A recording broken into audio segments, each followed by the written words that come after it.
All right, it's recording. Cool. Okay. All right, Mr. Whitaker. So, thank you, number one, first and foremost, for coming in here today. I know that it's not always the easiest thing to come to these kind of counseling sessions, so I appreciate you coming today. So you had a chance to look over the informed consent in the lobby. I saw that you filled that out as well. So, do you have any questions on that? No? Okay. Pretty self-explanatory? Yeah. Okay, great. All right. So just kind of building off of that informed consent, I noticed that this is your first time seeing me, so I would like to just take a couple moments, a couple minutes just to address any concerns you might have about counseling or, what you hope to get out of it, kind of some expectations, some goals for yourself maybe. I think I definitely need help with, I have anger issues Okay. and controlling my anger. So I hope, that you can help me or, get my anger under control. Right. That's the main thing right there. And I do have a history of setting fires. Nothing that no jail time or nothing where the court said that I'm a threat, but it is in my record that I have set fires in the past. So I want to make sure that I need help getting housing and stuff like that. It's real hard. No one is giving me the time of day when it comes to applications for apartments and placements outside of my mom's house. So. Okay.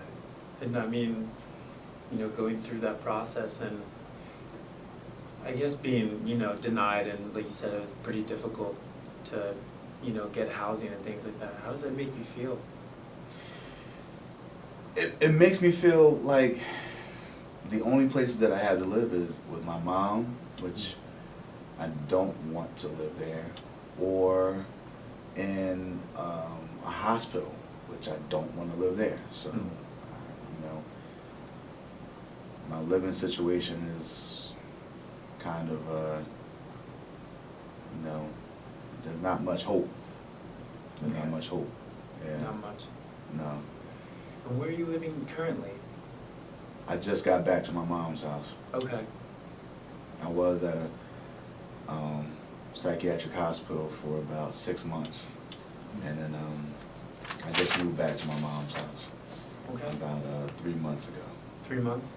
Yeah. Okay. And how has that been since, moving back home and transitioning from the psychiatric hospital back to home? It was fine in the beginning, but then basically the same old, same old. She's trying to control me, and one thing led to another, and then she called the cops on me, and then because of my history, they sent me to here instead of doing any community service or doing any jail time. They sent me here. So. And I mean, how does that sit with you, being sent here? I mean, it's not like you signed up for that. No, I didn't sign up for it. It's I know coming here is better than jail. I just hope that I can get the help. I've been to, places before, where they offered help, and some of the stuff that they taught me is helpful, but they just don't know what it's like to live with my mother. Okay. So that's why, I want to move into my own apartment, or I want to move somewhere where I can stay that's nice, besides a hospital, because I just need to get up out of her house. Right. Just, Okay. yeah. So it seems that, most of these problems that you're having, maybe even the reason why you got sent to the psychiatric hospital in the first place. It seems like it's kind of stemming from these issues that you're having with your mother. Mm. Yeah, anger. Anger? Because Mm. when I, you know, the last therapist that I talked to, we were talking about one particular situation and about how I could have handled it better. And of course, you know, I can see how I could have handled it better Mm-hmm. after the fact, but during the thing between me and my mom, I just lose it. So can you describe to me kind of what that entails, you know, when you lose it? I mean, is it more of just like tunnel vision and you're only focused on whatever's the object of your matter at the time, or is it more kind of broad and you're, you know, upset about a couple things at once and it just so happens that somebody gets the brunt of that? Can you describe that anger to me a little bit? I black out, basically. Blackout. Yeah, I black out. Like the reason why I'm here. I had a job. I don't have a job anymore, but I had a job at McDonald's, Mm-hmm. and I was giving my mom some money to stay there.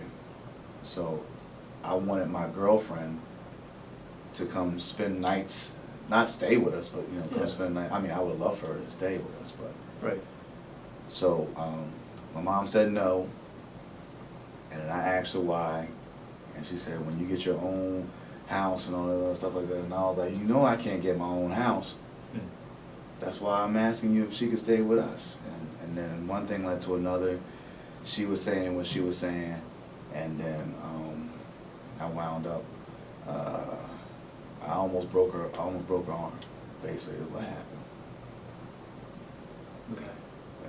So that's why, like I said, I spoke to the other therapist a couple of weeks ago, Mm-hmm. and she was saying, you know, what are my coping skills and so on and so forth. And we wound up, you know, having one that I can do right then and there, which is deep breathing. Mm-hmm. But I haven't had to use it because, like I said, I haven't been home. So, but like I said, that's one of the things that happen. Mm-hmm. You know, I just black out, and next thing you know, my mom has, you know, I almost broke her arm. Wow. Okay. So is that one of the more recent episodes that kind of sent you? Yeah. Okay. All right. Mhm. So like you said, you've been back home though for 3 months after the hospital. So you've been at home for 3 months now. Mhm. And how would you describe your relationship with your mother currently? I think she's mad at me. Mm. We don't really talk that much. Okay. And it's just, you know, but at the same time, I think that's the best thing, though. I think that's the best thing is to not have that much talking between her and I. Okay. And why is that? Because all of my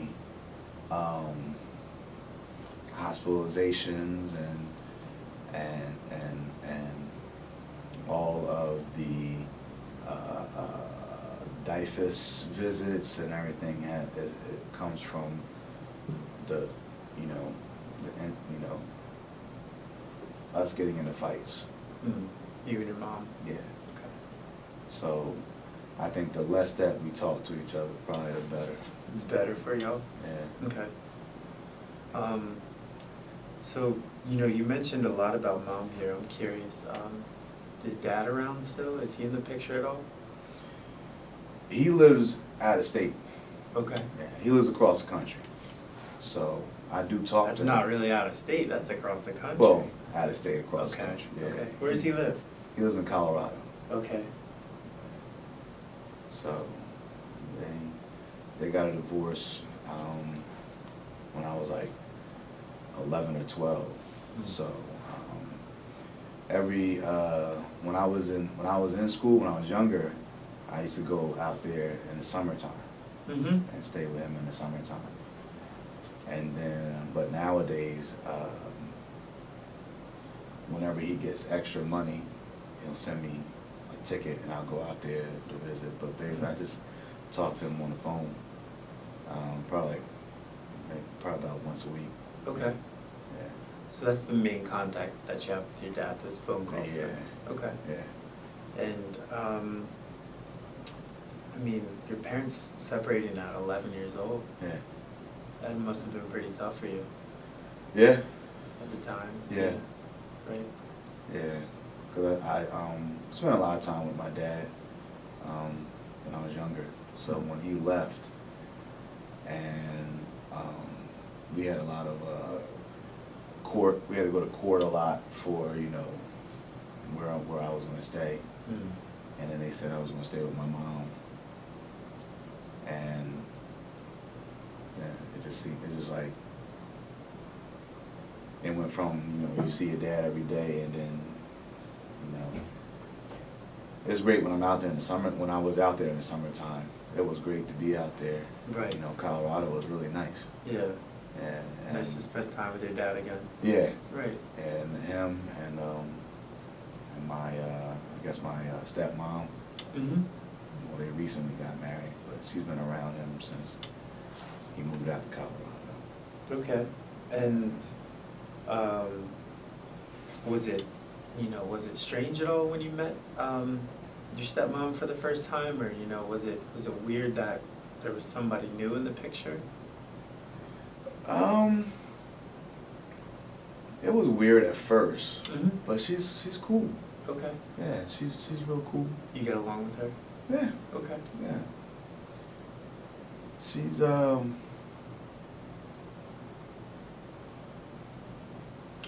like my mom is like they're opposites. Mm-hmm. So,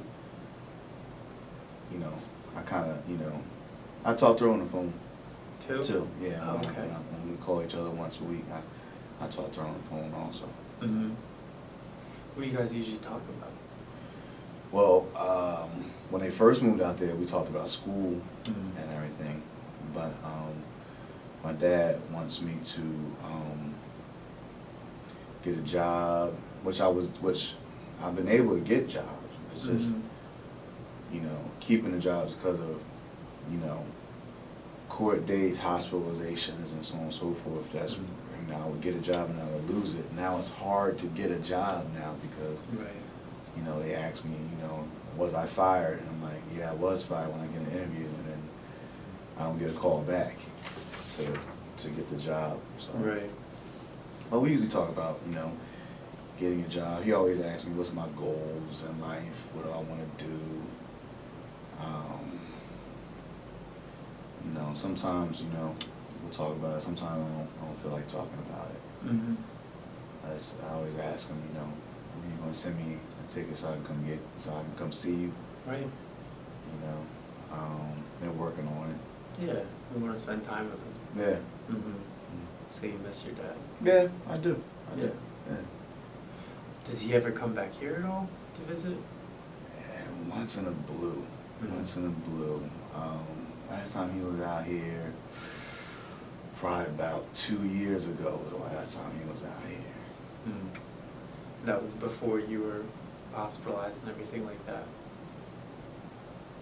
No, the first time I was hospitalized was probably I got out about 2 months before he came. Okay. So first time I was hospitalized had to have been about 2.5 years ago. Okay. And then he came. We talked for a while. We hung out, and he gave me some money, Mm-hmm. and then he went back to Colorado. Mm. They both were out here. I mean, his wife. Okay. So, Mr. Whitaker, not to switch gears here, but You know, you mentioned being hospitalized earlier and then again just now. Yeah. So I'm curious, just if you wouldn't mind just letting me know, what were you hospitalized for? I had, well, the first time that I was hospitalized, it had to do with my mother. Second time I was hospitalized had to do with my sister. Mm-hmm. And now this time, I wasn't hospitalized. I was put, I had to go to court because I'm over 20, I'm 21 now. Right. So, the first time was 17 and a half. The first two times was 17 and a half.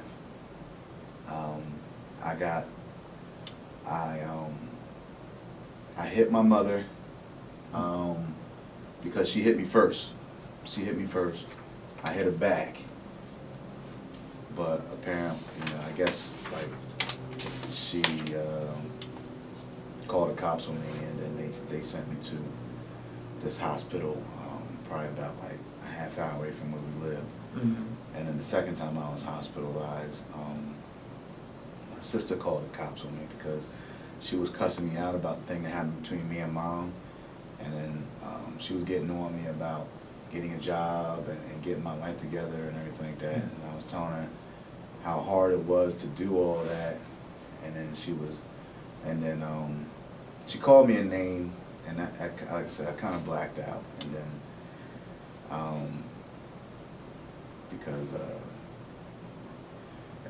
because she didn't press charges, that's why I went to the hospital. Okay. Yeah. Right. And so is that the reason why you're here with me today? No, I'm here with you today because I almost broke my mom's arm with an incident. So she didn't press charges. So therefore, instead of me going to jail or having community service, I had to come to this facility to get help. And whose determination was that? I mean, like, from your private, your previous, you know, moments in the hospital and experiences there. Are you on probation or parole or anything, or this is kind of something that you're doing for yourself? Well, here I have to come here, Okay. and that was because of the agreement between my mom and the court. Okay. So that's And that agreement. Yeah. Okay. So that was an agreement, and I had to sign. I had to sign the forms to say, because she's still my guardian. So, but I still had to sign it because I was over 18. Mm-hmm. So I decided. So I said, come here, get help, or go to jail for a little bit, community service, and still have to come here, get help. Mm-hmm. Okay. So, right. I mean, in that whole process, you know, dealing with your mom and the courts and, you know, kind of your life is in the balance. What was going through your head while all that was happening? I mean, I'm guessing there must have been like some fear maybe about what to expect, you know, whether you'd be getting sent to prison or perhaps back to the psychiatric hospital. What was going through your head? Well, I have high anxiety, so I was just, you know, I was hyperventilating a lot. Okay. And crying. I was crying a lot because I felt bad that I did that to my mom. Right. And I don't want to go to jail. That was running through my mind. I don't want to go to jail. Mm-hmm. You know, I mean, there was a lot running through my mind. You know, I was pissed off at myself. I was scared to go to jail. I felt bad because I did that to my mom. Right. I was pissed off at her. Still a little upset, right? Yeah. Yeah. Yeah. I was pissed off at her because, you know, I believe it wasn't my fault. I believe it was her fault. Okay. But at the same time, I shouldn't have, you know, did what I did to her. Right. You know, what if I just, you know, cussed her out and walked out of the house? Would I be here? Would I have been in court? Would I have had handcuffs on me? Right. Probably not. So. Might have been a different situation. Yeah. Right. Yeah. Okay. All right. So kind of just in keeping with this, I want to talk a little bit about your experiences while you were at these hospitals. So did you receive any diagnoses while you were there?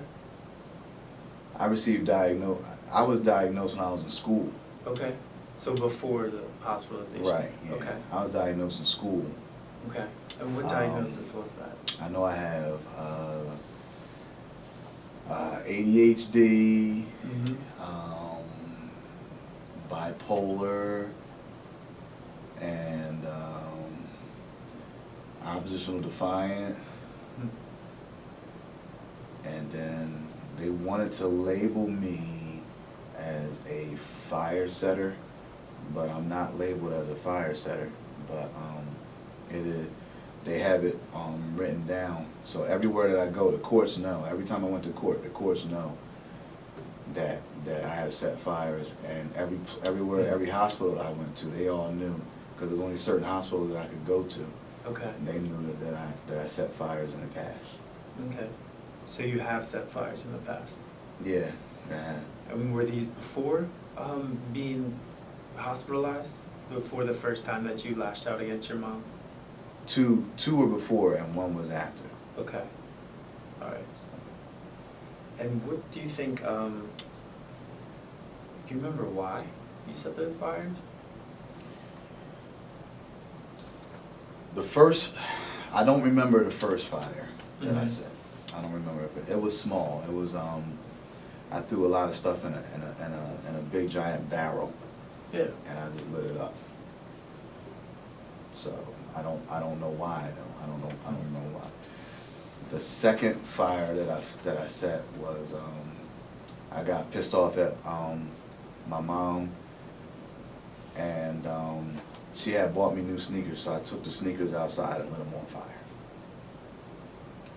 New sneakers? Yeah. I mean, you know, she was calling me names, and she was getting on me about stupid stuff that doesn't even matter. And then she was going on this, she just kept going on and on about, you know, oh, I buy this for you, I bought this for you, I bought this. So I just took the sneakers and I went outside and I lit them on fire. Hmm. So in that moment, you know, while you're carrying the sneakers outside, ready to set them on fire, Mhm. what was going through your head? That this, I mean, at the time, I'm guessing that to you it felt like the right thing to do, to kind of, I guess, get your mom to stop arguing with you or, you know, cussing you out, things like that, right? Yeah, pretty much. And like, you know, I want her to shut up. I wanted her to know that, you know, well, here's your stinking sneakers, and light them on fire. Now you can't take them back. Now what? Now what? Yeah. I was just real pissed off, and I don't know why lighting them on fire was